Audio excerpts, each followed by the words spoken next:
சீரியல்களின் full எபிசோடுகளை Sun டிவியில் ஒளிபரப்பான உடனே எக்ஸ்க்ளூசிவாக சன் நெக்ஸ்டில் மட்டும் ஃப்ரீயா பாருங்கள்.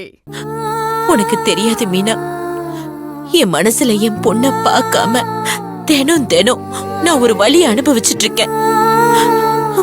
அப்படி ஒரு வலி வேற எந்த தாய்க்குமே வரவே கூடாது.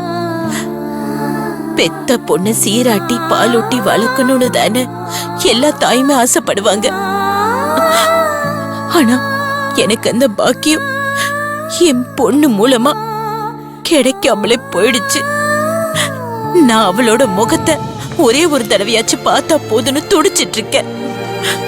இந்த அம்மன் உண்மையிலேயே சக்தி வாய்ந்தவளா இருந்தா என்னோட குறைய இன்னைக்கு அவ தீர்த்து வைக்கணும். அப்படி என் குறைய அவளால தீர்த்து வைக்க முடியலனா என் உயிரை எடுத்துக்கிட்டோம். அம்மா ப்ளீஸ் மா, தயவு செஞ்சு இப்படி எல்லாம் பேசாதீங்க, எனக்கு ரொம்ப கஷ்டமா இருக்கு. இல்லம்மா, நான் உண்மையதான் சொல்றேன்.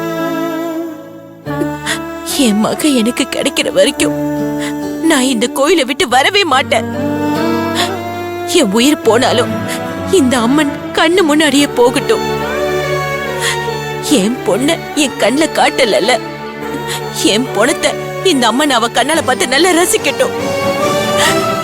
என் வேண்டுதலுக்கு செவி சாய்க்காம அவ கல்லாவே இருக்கல்ல. நானும் இந்த அம்மன் மாதிரியே கல்லா மண்ணா இந்த கோயிலையே கலந்துடுறேன். தினம் தினம் அவகிட்ட சொல்லி சொல்லி அழுது கெஞ்சிக்கிட்டு இருக்கேன். எவ்வளவு வேண்டுதல் பண்ணிருக்கேன் தெரியுமா? இப்பவும் கண்ணு திறக்காம அந்த அம்மன் ஏன் இன்னும் இப்படி மௌனமா இருக்கான்னு எனக்கு தெரியவே இல்லை. இப்ப நான் எடுத்த முடிவை உங்க எல்லாருக்குமே தப்பாதான் தெரியும். ஆனா எனக்கு இதுலயாச்சும்